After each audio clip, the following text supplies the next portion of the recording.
এই যে শীতের রাত্র, আমরা কত সুন্দর লেপের নিচে, কাঁথার নিচে, কম্বলের নিচে শুয়ে আরামের ঘুম দেই, কিন্তু আল্লাহ তাআলার বান্দা যারা, ইবাদুর রহমান যারা, আল্লাহর ওলি যারা, তারা এই শীতের রাত্রিতে শেষ রাত্রে উঠে ঠান্ডা পানি দিয়ে ওযু করে 2-4 রাকাত তাহাজ্জুদের নামাজ পড়ে আল্লাহ তাআলার তাসবিহ তাহলিল জিকির আজকার করে আল্লাহ তাআলার ভয়ে আল্লাহ তাআলার কাছে দোয়া করেন, নিজের জন্য, নিজের মা বাবার জন্য, तमाम उम्मते मुस्लिमार जন্য। এই রকম নেককার আল্লাহওয়ালা বান্দা যারা আল্লাহ তাআলার ভয়ে, গুনার ভয়ে, জাহান্নামের ভয়ে নীরবে নিভৃতে আল্লাহ তাআলার দরবারে চোখের পানি ফেলে ফেলে কাঁদে, আল্লাহ রাব্বুল আলামিনের এই সমস্ত বান্দারা হাসরের ময়দানে আল্লাহ তাআলার আরশে আজিমের ছায়ার নিচে জায়গা পাবে। বলেন সুবহানাল্লাহ। واتقوا يوما ترجعون فيه إلى الله ثم توفى كل نفس ما كسبت وهم لا يظلمون صدق الله المولانا العظيم وصدق رسوله النبي الكريم ونحن على ذلك لمن الشاهدين والشاكرين والحمد لله رب العالمين।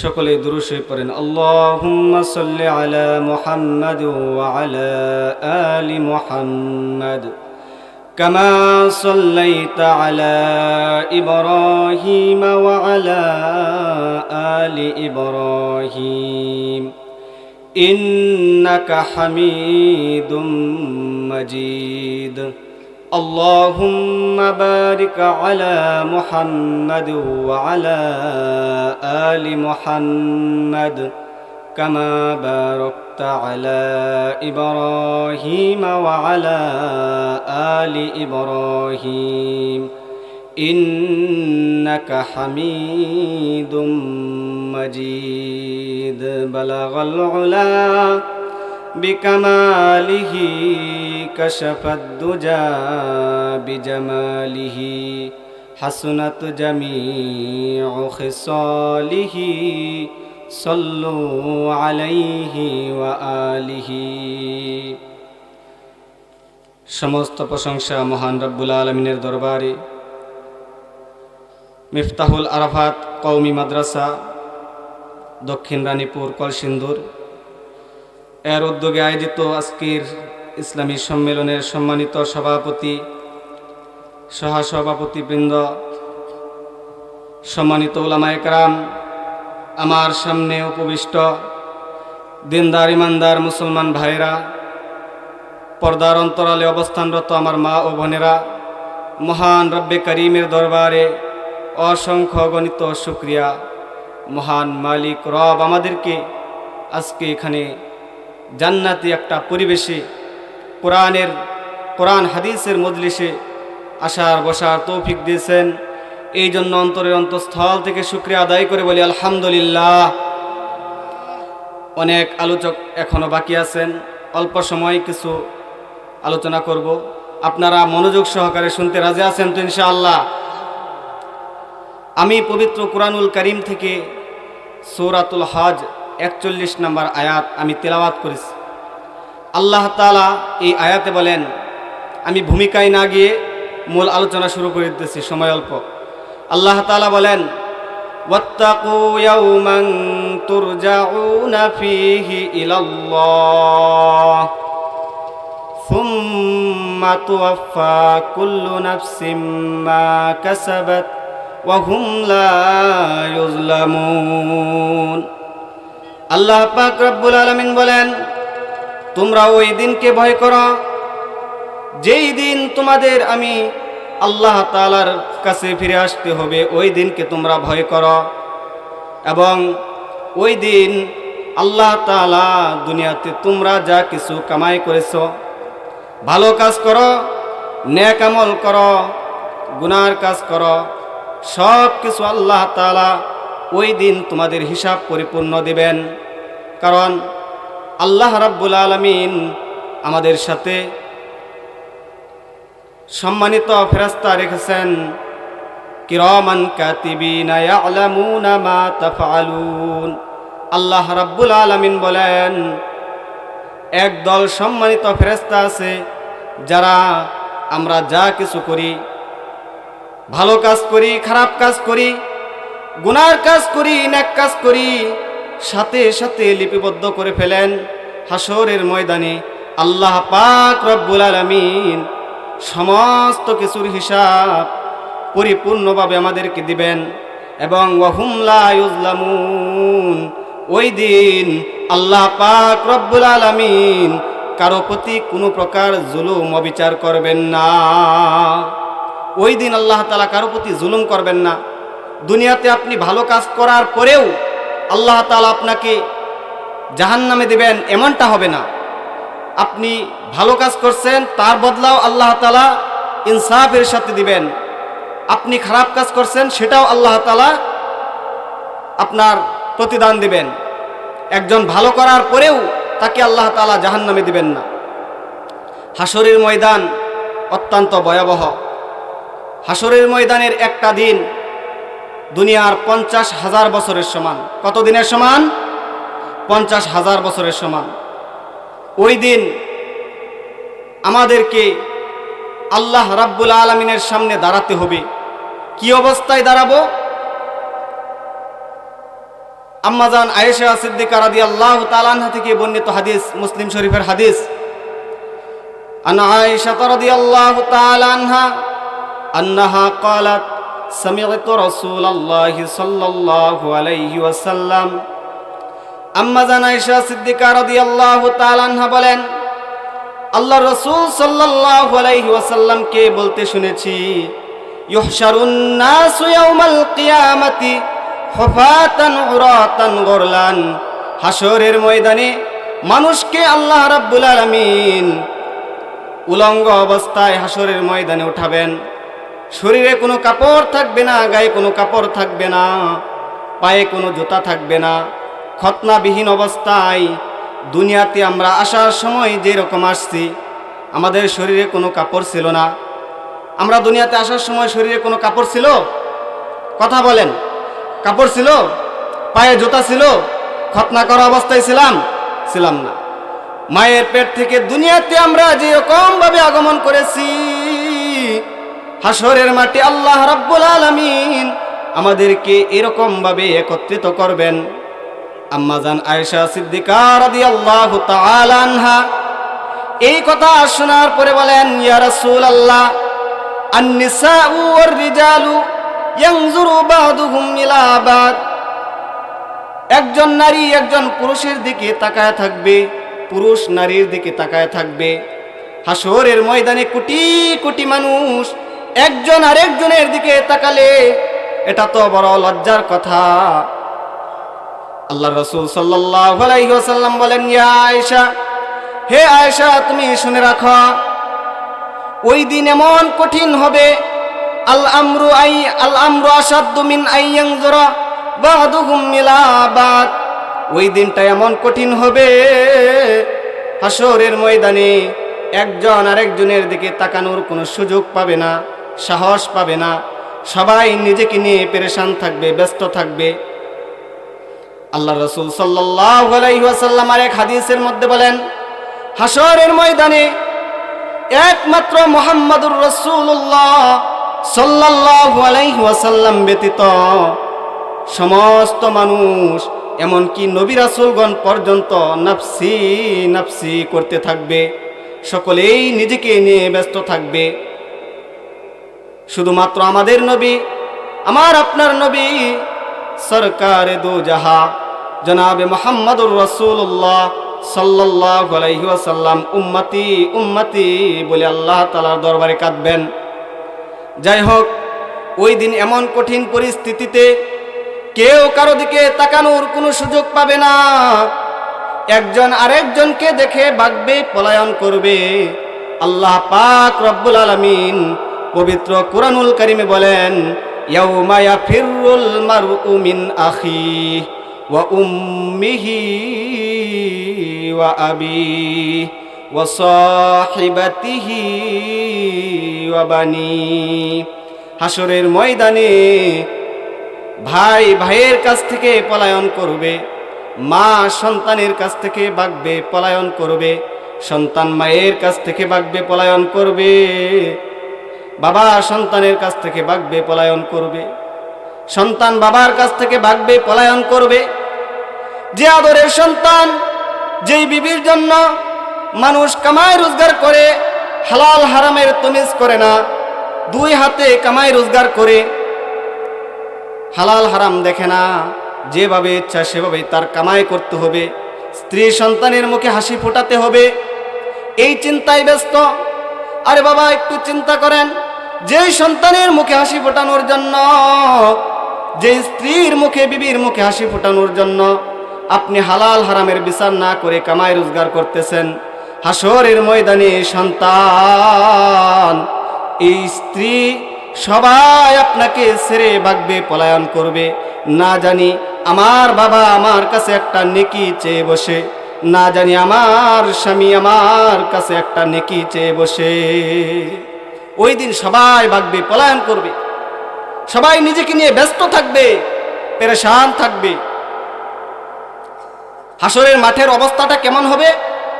আরেক হাদিসে আল্লাহ রাসূল সাল্লাল্লাহু আলাইহি ওয়াসাল্লাম বলেন, قال رسول الله صلى الله عليه وسلم تدنى الشمس يوم القيامة من الخلق حتى تكون منهم كمقدار ميل। হাসরের ময়দানে আল্লাহ পাক রব্বুল আলামিন সূর্যকে এত নিকটে এত কাছে নিয়ে আসবেন, মাত্র 1 মাইল উপরে সূর্য। বর্তমানে বিজ্ঞানীদের গবেষণা অনুযায়ী 9,30,00,000 মাইল উপরে সূর্য। কতটুকু উপরে? কথা বলেন, কতটুকু উপরে? 9,30,00,000 মাইল উপরে সূর্য। এই সূর্যের তাপ যখন বেড়ে যায় তখন আমরা সহ্য করতে পারি না, আমাদের ফ্যানের নিচে যেতে হয়, তাও সহ্য হয় না, এসির নিচে যায়। 38 ডিগ্রি সেলসিয়াস 40 ডিগ্রি সেলসিয়াস তাপমাত্রা হলে আমরা সহ্য করতে পারি না। আর হাসরের ময়দানে বর্তমানে 9,30,00,000 মাইল উপরে সূর্য, আর হাসরের ময়দানে মাত্র 1 মাইল উপরে সূর্য, মাথার উপরে সূর্য। জমিটা তামার মতো হয়ে যাবে। আর মানুষ ফায়াকুনুন নাসু আলা কদরি আমালিহিম ফিল আরাক। আল্লাহর রাসূল সাল্লাল্লাহু আলাইহি ওয়াসাল্লাম বলেন, মানুষ ওই দিন তাদের গুনার পরিমাণ অনুযায়ী ঘাম সৃষ্টি হবে, কারো টাকনো পর্যন্ত, কারো হাঁটু পর্যন্ত, কারো কোমর পর্যন্ত, কারো বুক পর্যন্ত ঘামের সাগরে হাবুডুবু খাইতে থাকবে।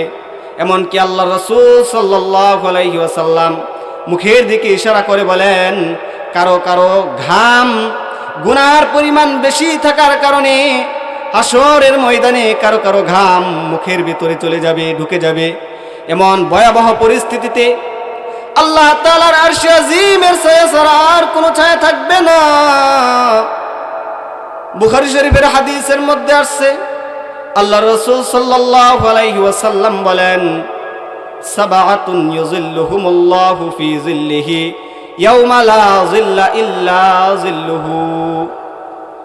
হাসরের ময়দানে আল্লাহ তাআলার আরশে আজিমের ছায়া ছাড়া আর কোনো ছায়া থাকবে না। ওই দিন 7 প্রকার বান্দা আল্লাহ তাআলার আরশে আজিমের ছায়ার নিচে জায়গা পাবেন। আরেক হাদিসের মধ্যে আরেক প্রকারের কথা আছে, মোট 8 প্রকার। কয় প্রকারের বান্দা আরশে আজিমের ছায়ার নিচে জায়গা পাবেন? এই আলোচনাটা শেষ বলে আমি আমার আলোচনা শেষ করে দেব, খুব বেশি লম্বা করব না। আপনারা বিরক্ত হইতেছেন? খারাপ লাগতেছে? শেষ করে দেব? তাহলে আমরা এই 8 প্রকার বান্দার অন্তর্ভুক্ত হতে চাই কিনা? তাহলে আমাদের আগে শুনতে হবে। আল্লাহর রাসূল সাল্লাল্লাহু আলাইহি ওয়াসাল্লাম এক হাদিসের মধ্যে 7 প্রকার বান্দার কথা বলছেন। সাবআতুন ইউযিল্লুহুমুল্লাহু ফি যিল্লিহি ইয়াওমা লা যিল্লা ইল্লা যিল্লুহু। 7 প্রকার বান্দা হাসরের কঠিন ময়দানে যেদিন সন্তান পিতা থেকে ভাগবে, পলায়ন করবে, পিতা সন্তানের থেকে ভাগবে, পলায়ন করবে, যেদিন কেউ কারো পরিচয় দিবে না, এমন কঠিন মুহূর্তে মাথার উপরে সূর্য গামের সাগরে হাবুডুবু খাচ্ছে, মানুষ এমন পরিস্থিতিতে সকলেই অস্থির হয়ে যাবে। আল্লাহ তাআলা এখনো বিচার শুরু করে নাই, এখনো বিচার কার্য হয় নাই। 50,000 বছর এই অবস্থায় থাকতে হবে। কেমন ভয়াবহ অবস্থা চিন্তা করেন। তো ওই দিন 7 প্রকার বান্দা আরশে আজিমের ছায়ার নিচে জায়গা পাবে। প্রথম হলো আল ইমামুল আদিলু, ন্যায়পরায়ণ শাসক, ন্যায়পরায়ণ বাদশা।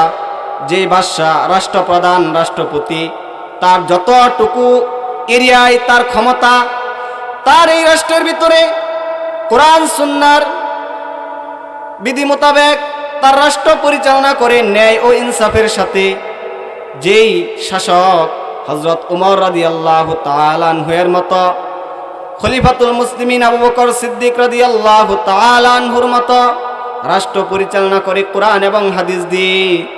এবং আল্লাহ তাআলা পবিত্র কোরআনের এক জায়গায় বলেন, আল্লাযীনা ইম্মাক্কান্নাহুম ফিল আরদি ওয়া আকামুস সালাতা ওয়া আতাউয যাকাতা ওয়া আমারু বিল মা'রুফি ওয়া নাহাউ আনিল মুনকার।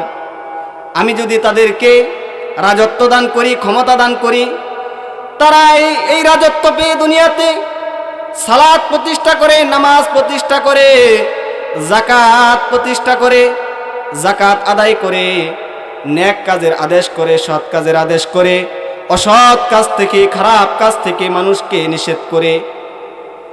অর্থাৎ দুনিয়াতে যারা রাষ্ট্রপ্রধান হবে তাদের এই গুণগুলি থাকতে হবে।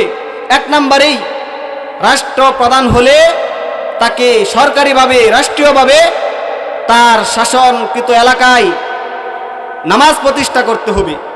বর্তমানে আমাদের দেশে যে সমস্ত শাসক বিগত দেশ স্বাধীন হওয়ার পর থেকে আসছে, তারা রাষ্ট্র ক্ষমতায় গিয়ে নামাজ সরকারিভাবে প্রতিষ্ঠা করবে তো দূরের কথা, নিজেরাই এক ওয়াক্ত নামাজ পড়ে না। ঠিক কিনা বলেন? আর জনগণ এই সমস্ত মানুষকে নেতা নির্বাচন করে হাসরের ময়দানে আল্লাহ তাআলার কাছে ধরা খাবেন। আপনার সিলেক্টে যদি আপনি নির্বাচন করলেন, ভোট দিলেন এমন কোনো মানুষকে, যে রাষ্ট্র ক্ষমতা পাওয়ার পরে সে কোরআন সুন্নাহর আইনের বাইরে তার রাষ্ট্র পরিচালনা করলো, চাল চুরি করলো, গরিবের হক মেরে খেলো, গম চুরি করলো, এতিমের সম্পদ মেরে খেলো, বিধবার সম্পদ মেরে খেলো, এই সমস্ত নেতাকে আপনি সমর্থন করার কারণে হাসরের ময়দানে আল্লাহ তাআলার কাছে আপনার জবাবদিহি করতে হবে। এই জন্য খুব সাবধান থাকতে হবে। আমার আলোচনা ওইদিকে না। 1 নম্বরে যারা ন্যায়পরায়ণ শাসক হবে, আল্লাহ রাজত্ব দান করলে, ক্ষমতা দান করলে, রাষ্ট্রীয়ভাবে, সরকারিভাবে তার দেশে এসে তার রাষ্ট্রে নামাজ প্রতিষ্ঠা করবে। 2 নম্বর ওয়া আতাউয যাকাত, যাকাত প্রদান করবে, নিজেও যাকাত দিবে, সরকারিভাবে যাকাত উত্তোলনের ব্যবস্থা করবে। বাংলাদেশে অনেক ধনী মানুষ আছে, কিন্তু সঠিকভাবে যাকাত আদায় হয় না বিদায় বাংলাদেশে যারা ধনী তারা ধনীই থাকে, যারা গরিব তারা গরিবই থাকে। আমরা একটা সেমিনারে, আমাদের ইমাম সম্মেলনে একটা সেমিনার হয়েছিল ময়মনসিংহ, সেখানে সেন্টার ফর জাকাত রিসার্চ ফাউন্ডেশনের চেয়ারম্যান কর্নেল জাকারিয়া, তিনি জাকাত নিয়ে গবেষণা করেন। তিনি বলছেন, আমরা গবেষণা করে দেখেছি বাংলাদেশে সঠিকভাবে যদি জাকাত আদায় করা হতো, বছরে কমপক্ষে 1 লক্ষ কোটি টাকা, 1 লক্ষ কোটি টাকা জাকাত আদায় করা বাংলাদেশে সম্ভব হতো। এরকম জাকাত যদি 1 বছরে আদায় হতো, কয়েক বছর জাকাত আদায় করলে এবং সেটা সঠিকভাবে গরিবদের মাঝে বন্টন করলে দেশে গরিবের সংখ্যা অনেক কমে যেত। ঠিক কিনা বলেন? রাষ্ট্রীয়ভাবে এই ব্যবস্থা নাই, আমরা দোয়া করি এটা হোক। আরেকটা, রাষ্ট্র ক্ষমতা পেলে সৎ কাজের আদেশ করবে, অসৎ কাজ থেকে মানুষকে নিষেধ করবে, বাধা দিবে। যাই হোক, ন্যায়পরায়ণ শাসক হলে তার দোয়া আল্লাহ তাআলা কবুল করেন, সে জান্নাতি। হাসরের ময়দানে আল্লাহ তাআলা আরশে আজিমের ছায়ার নিচে জায়গা পাবেন। এটাও গেল 1 নাম্বার। 2 নাম্বার ওয়াশাবুন নাশাআ ফি ইবাদাতিল্লাহ, আল্লাহর রাসূল সাল্লাল্লাহু আলাইহি ওয়াসাল্লাম বলেন, ওই যুবক, যেই যুবক তার যৌবনকালটা আল্লাহ তাআলার ইবাদতের রঙে রঙিন করে, বন্ধু বান্ধবের পাল্লায় পড়ে, নফসের দোকায় পড়ে, শয়তানের দোকায় পড়ে গুনার কাজে তার যৌবনটাকে ব্যয় করে না, আল্লাহ তাআলার ইবাদতে কাটায়, ওই যুবক হাসরের ময়দানে আল্লাহ তাআলার আরশে আজিমের ছায়ার নিচে জায়গা পাবে। এক হাদিসের মধ্যে আল্লাহ রাসূল সাল্লাল্লাহু আলাইহি ওয়াসাল্লাম বলেন, লা তাজুলু কদামা ইবনি আদম ইয়াউমাল কিয়ামাতি মিন ইনদি রাব্বিহি হাত্তা ইউসআলা আন খামসিন। হাসরের ময়দানে কিয়ামতের দিন আদম সন্তান কোন মানুষ 5টা প্রশ্নের জবাব দেওয়ার আগ পর্যন্ত আল্লাহ তাআলার সামনে এক কদম সামনে আগাইতে পারবে না। 5টা প্রশ্নের জবাব দেওয়ার আগ পর্যন্ত। 1 নাম্বার প্রশ্ন, আন উমরিহি ফিমা আপনা। আল্লাহ তাআলা বান্দাকে প্রশ্ন করবেন, আদম সন্তানকে প্রশ্ন করবেন, বান্দা তোমাকে যে হায়াতের জিন্দেগি আমি দিয়েছিলাম, সেই হায়াত তুমি কোন কাজে অতিবাহিত করেছো, কোন কাজে ব্যয় করেছো? আজকে তুমি জবাব দাও। ওই দিন বান্দা তার হায়াতের হিসাব, তার বয়সের হিসাব দেওয়ার আগ পর্যন্ত এক কদম সামনে আগাইতে পারবে না। 2 নাম্বার প্রশ্ন করবেন আল্লাহ তাআলা, ওয়া আন শাবাবিহি ফিমা আবলা। আল্লাহ তাআলা যৌবনকাল সম্পর্কে প্রশ্ন করবে, বান্দা তোমাকে যে মহামূল্যবান নিয়ামত যৌবনকাল তোমাকে দান করেছিলাম, সেই যৌবনকালটা তুমি কোথায় ব্যয় করেছো? তুমি কি যৌবনকালে 5 ওয়াক্ত নামাজ পড়েছো? যৌবনকালে তুমি আল্লাহ তাআলার ইবাদত করেছো, ওয়াজ মাহফিলে গিয়েছো, নাকি যৌবনকালে বন্ধু বান্ধবের পাল্লায় পড়ে নাটকে যাত্রা পালায় গিয়েছো? আজকে জবাব দাও। ওই দিন বান্দা এই প্রশ্নের জবাব দেওয়ার আগ পর্যন্ত আল্লাহ তাআলার সামনে এক কদম সামনে আগাইতে পারবে না। 3 নাম্বার প্রশ্ন করবে, আমালিহি মিন আইনা ইকতাসাবাহু ওয়া ফিমা আনফাকাহু। আল্লাহ তাআলা 3 নাম্বার প্রশ্ন করবে, বান্দা তুমি তোমার সম্পদ তুমি কিভাবে উপার্জন করেছো? হালাল ভাবে নাকি হারাম? হালাল নাকি হারাম? কি উপায়ে তুমি সম্পদ কামাই করেছো? আজকে জবাব দাও। তারপরে 4 নাম্বার প্রশ্ন আল্লাহ তাআলা করবেন, এই সম্পদ তুমি কোন পথে ব্যয় করেছো? ভালো কাজে নাকি খারাপ কাজে? নেক কাজে নাকি গুনার কাজে? অনেক আল্লাহর বান্দা আছে কামাই করে হালাল, মাথার গাম পায়ে ফেলে সারাদিন কাজ করে হালাল কামাই করে, সন্ধ্যাবেলা জোয়ার পটে বসে অনেক যুবক, অনেক মানুষ নিজের পরিশ্রমের হালাল টাকাটা হারাম পথে ব্যয় করে দেয়। এরকম আছে কিনা? এরকম আছে। আবার অনেক মানুষ হারাম পথে উপার্জন করে আবার সেটা আল্লাহর রাস্তায় দান ও খয়রাত করে। এই জন্য কামাইটাও হতে হবে হালাল, ব্যয়টাও হতে হবে হালাল পথে। কামাই হালাল ব্যয় হারাম, বা কামাই হারাম ব্যয় হালাল পথে, এটা চলবে না। উভয়টাই হালাল লাগবে। এই 2টা প্রশ্নের উত্তর হাসরের দিন দিতে হবে। 5 নাম্বার প্রশ্ন, ওমাজা আমিলা ফিমা আলিমা। যতটুকু ইলম বান্দা অর্জন করেছিল, কোরআন হাদিস, এই যে আপনারা আমি বলতেছি, উলামায়ে কেরাম বলতেছেন, শুনতেছেন, এইগুলির উপরে কতটুকু আমল করলেন? অথবা আমরা উলামায়ে কেরাম যারা কোরআন হাদিস শিখেছি, আমরাও ওই দিন ধরা খেয়ে যাব। আল্লাহ তাআলা প্রশ্ন করবেন, বান্দা যতটুকু ইলম তুমি অর্জন করেছিলা, ততটুকু ইলমের উপরে তুমি আমল করেছো কিনা? এই 5টা প্রশ্নের জবাব দেওয়ার আগ পর্যন্ত হাসরের ময়দানে কোনো মানুষ এক কদম সামনে আগাইতে পারবে না। এই 5টা প্রশ্নের জবাব দিতে হবে। 1 নম্বরে বয়স সম্পর্কে, 2 নম্বরে যৌবনকাল সম্পর্কে, 3 নম্বরে কামাই কি উপায়ে করলো, 4 নম্বরে ব্যয় কোন পথে করলো, 5 নম্বরে যতটুকু ইলম সে অর্জন করছে সে অনুযায়ী আমল করছে কিনা। এই 5টা প্রশ্নের জবাব দেওয়ার আগ পর্যন্ত কোনো আদম সন্তান মাথার উপরে সূর্য গামের সাগরে হাবুডুবু খাবে, তারপরেও এক কদম সামনে আগাইতে পারবে না। যাই হোক, আরশে আজিমের ছায়ার নিচে জায়গা পাবেন 2 প্রকার বললাম। 3য় নম্বরে হলো রাজুলুন কলবুহু মুআল্লাকুন ফিল মাসাজিদ। 3 নম্বরে হাসরের ময়দানে আল্লাহ তাআলার আরশে আজিমের ছায়ার নিচে জায়গা পাবে ওই বান্দা যার অন্তর সদা সর্বদা মসজিদের সাথে লেগে থাকে, লটকে থাকে। মসজিদের সাথে কিভাবে লটকে থাকবে? বান্দা ফজরের নামাজ আদায় করবে জামাতের সাথে, ফজরের নামাজ আদায় করার পরে তার কাজে চলে যাবে।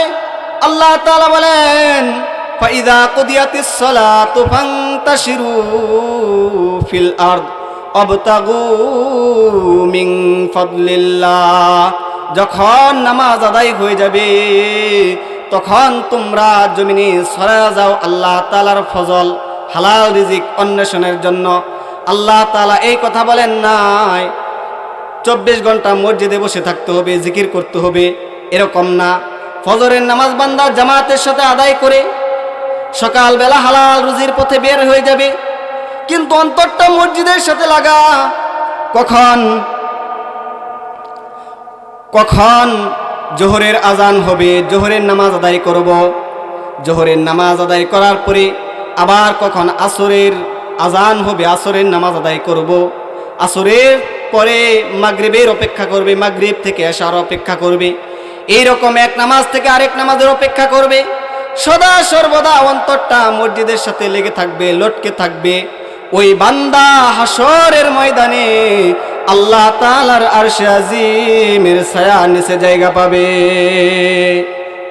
4 নাম্বার, রজুলানে তাহাব্বা ফিল্লাহ ইজতামা আলাই ওয়া তাফাররাকা আলাই। ওই দুই ব্যক্তি যে একে অন্যকে আল্লাহর জন্য ভালোবাসে, আল্লাহর জন্য একে অন্যকে ঘৃণা করে পৃথক হয়ে যায়। অর্থাৎ 20 বছর 30 বছরের বন্ধুত্ব, বন্ধু ছাড়া বন্ধু চলতে পারে না, কিন্তু এক বন্ধু আল্লাহকে গালি দিল, কোরআনকে গালি দিল, রাসূলকে গালি দিল, সাথে সাথে 30 বছর 40 বছরের বন্ধুত্ব এক মুহূর্তের মধ্যে নষ্ট করে দিল, ভেঙ্গে দিল। ওয়াল্লাযীনা আমানু আশাদ্দু হুব্বাল লিল্লাহ। আল্লাহ তাআলা বলেন, একজন ইমানদারের সবচাইতে বেশি ভালোবাসা হবে একমাত্র আল্লাহর জন্য। আল্লাহর মহব্বতে, দিনের মহব্বতে 30-40 বছরের বন্ধুত্ব নষ্ট করে দিল। আবার চেনা নাই জানা নাই, তাবলিগে গেল, চিল্লাই গেল, একজনের বাড়ি ময়মনসিংহ, একজনের বাড়ি বরিশাল, কিন্তু কয়েকদিন একসাথে থাকার পরে কি আত্মার সম্পর্ক, গভীর বন্ধুত্ব। আল্লাহর জন্যই কাউকে ভালোবাসা, আল্লাহর জন্যই কারো থেকে পৃথক হয়ে যাওয়া, এই ব্যক্তিরা হাসরের ময়দানে আল্লাহ তাআলার আরশে আজিমের ছায়ার নিচে জায়গা পাবে। 5 নাম্বার, ওয়ারাজুলুন তলাবাতহু ইমরাআতুন যাতু মানসিবিন ওয়া জামাল। ওই ব্যক্তি, যেই ব্যক্তিকে কোনো নারী, সুন্দরী রূপসী নারী তাকে আহ্বান করলো জেনা ব্যভিচার করার জন্য, খারাপ কাজ করার জন্য, কিন্তু সে বলে ইন্নী আখাফুল্লাহ, আমি আল্লাহকে ভয় করি। হযরত ইউসুফ আলাইহিস সালাম যেরকম জুলাইখা 7টা তালা বদ্ধ দরজার ভিতরে, ঘরের ভিতরে হযরত ইউসুফ আলাইহিস সালামকে জেনা ব্যভিচারের জন্য আহ্বান করে, কিন্তু হযরত ইউসুফ আলাইহিস সালাম বলেন ক্বালা মাআযাল্লাহ, আমি আল্লাহ তাআলার আশ্রয় প্রার্থনা করি। একটা দৌড় দিলেন, আল্লাহ তাআলা ইউসুফ আলাইহিস সালামের জন্য 7টা দরজার তালাগুলি আল্লাহ তাআলা খুলে দিলেন। হযরত ইউসুফ আলাইহিস সালামকে জেনা ব্যভিচারের অপবাদ থেকে আল্লাহ তাআলা রক্ষা করলেন। এক যুবক, লম্বা হাদিস সংক্ষেপ করতেছি, একবার আল্লাহ রাসূল সাল্লাল্লাহু আলাইহি ওয়াসাল্লাম বলেন, 3 যুবক এক জায়গায় যায়, যাওয়ার পরে পাহাড়ি এলাকা, বৃষ্টি আসলো, হঠাৎ পাহাড়ের গুহায় আশ্রয় নিল। পাহাড়ের গুহায় আশ্রয় নেওয়ার পরে হঠাৎ করে পাহাড় থেকে একটা পাথর পড়ে সেই গুহাটা বন্ধ হয়ে গেল। 3 জন যুবক তাদের নেক আমলের উসিলা দিয়ে আল্লাহ তাআলার কাছে দোয়া করে। এর মধ্যে এক যুবক বলে, আল্লাহ, আমার একজন চাচাতো বোন ছিল, যে চাচাতো বোন অনেক সুন্দরী রূপসী, আমি তাকে প্রচণ্ড ভালোবাসতাম, মহব্বত করতাম। আমি তার সাথে জেনা ব্যভিচার, খারাপ কাজ করার জন্য তাকে আহ্বান করি, সে রাজি হয় না। অবশেষে 100 দিনারের স্বর্ণমুদ্রার বিনিময়ে রাজি হলো। রাজি হওয়ার পরে যখন আমি তার সাথেই খারাপ কাজ করতে যাব, তখন বলে, তুমি আল্লাহকে ভয় করো। তখন সাথে সাথে আমি আল্লাহ তাআলার ভয়ে সেই গুনার কাজ থেকে বিরত থাকলাম। আল্লাহ আপনার যদি এই কাজটা পছন্দ হয়, ভালো লাগে, তাহলে এই আমলের উসিলায় পাথরের এই গুহার মুখ থেকে পাথরটা একটু সরায়া দেন। আল্লাহ তাআলা ওই বান্দার দোয়া কবুল করে পাহাড়ের গুহা থেকে পাথরটা আল্লাহ তাআলা কিছুটা সরায়া দিলেন। বলেন সুবহানাল্লাহ। শেষ করে দিতেছে আলোচনা, হাদিসটা শেষ করে। তাহলে 5 নাম্বার কি? যেই নারী, সুন্দরী রূপসী নারী কোনো মানুষকে আহ্বান করলো জেনা ব্যভিচারের জন্য, কিন্তু সে বলে আমি আল্লাহকে ভয় করি, আল্লাহর ভয়ে জেনা ব্যভিচার থেকে নিজেকে বিরত রাখলো, আল্লাহ তাআলার আরশে আজিমের ছায়ার নিচে এই বান্দা জায়গা পাবে। 6 নাম্বার, রাজুলুন তাসাদ্দাকা আখফা হাত্তা লা তা'লামা শিমালুহু মা তুনফিকু ইয়ামিনুহু। ওই বান্দা যে এমন গোপনভাবে দান করে, অর্থাৎ দান করে প্রচার প্রসারের জন্য না, লোক দেখানোর জন্য না, তার ডান হাতে দান করে এর পানি ফেলায়। এই যে শীতের রাত্র আমরা কত সুন্দর লেপের নিচে, কাঁথার নিচে, কম্বলের নিচে শুয়ে আরামের ঘুম দেই, কিন্তু আল্লাহ তাআলার বান্দা যারা, ইবাদুর রহমান যারা, আল্লাহর ওলি যারা, তারা এই শীতের রাত্রিতে শেষ রাত্রে উঠে ঠান্ডা পানি দিয়ে ওযু করে 2-4 রাকাত তাহাজ্জুদের নামাজ পড়ে আল্লাহ তাআলার তাসবিহ তাহলিল জিকির আজকার করে আল্লাহ তাআলার ভয়ে আল্লাহ তাআলার কাছে দোয়া করেন, নিজের জন্য, নিজের মা বাবার জন্য, तमाम उम्मते मुस्लिमार जन्नो আল্লাহ রাব্বুল আলামিনের জন্য দোয়া করেন। এই রকম নেককার আল্লাহওয়ালা বান্দা যারা আল্লাহ তাআলার ভয়ে, গুনার ভয়ে, জাহান্নামের ভয়ে নীরবে নিবৃতে আল্লাহ তাআলার দরবারে চোখের পানি ফেলে ফেলে কাঁদে, আল্লাহ রাব্বুল আলামিনের এই সমস্ত বান্দারা হাসরের ময়দানে আল্লাহ তাআলার আরশে আজিমের ছায়ার নিচে জায়গা পাবে। বলেন সুবহানাল্লাহ। 8 নাম্বার এক হাদিসের মধ্যে 7 প্রকারের কথা আসছে।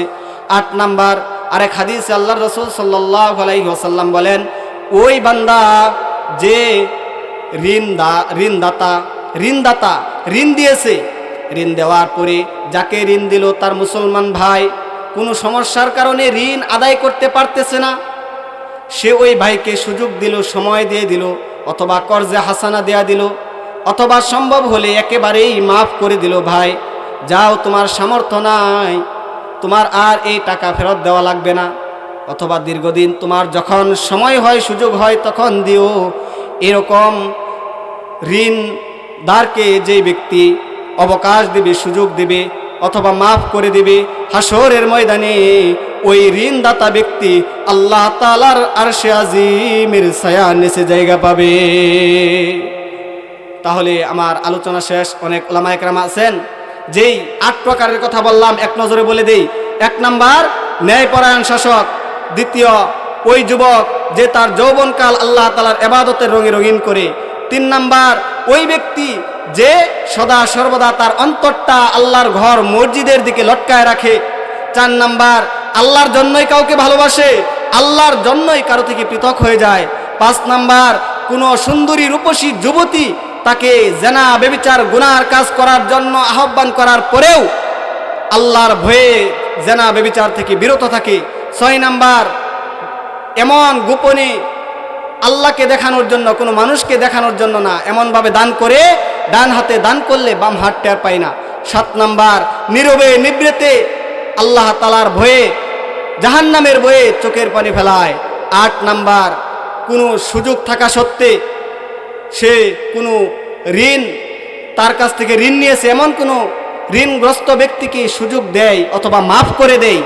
এই 8 প্রকার বান্দা হাসরের ময়দানে যখন মাথার উপরে সূর্য, মাত্র 1 মাইল উপরে সূর্য, গাবের সাগরে মানুষ হাবুডুবু খাবে, কেউ কারো পরিচয় দেবে না, একজন আরেকজনের থেকে ভাগবে, পলায়ন করবে, ওই দিন আল্লাহ তাআলার আরশে আজিমের ছায়া নিচে জায়গা পাবে। আল্লাহ তাআলা আমাকে সহ আপনাদের সকলকে, আমাদের সকলকে আল্লাহ তাআলা যেন হাসরের কঠিন ময়দানে আল্লাহ তাআলার আরশে আজিমের ছায়া নিচে একটু জায়গা পাওয়ার তৌফিক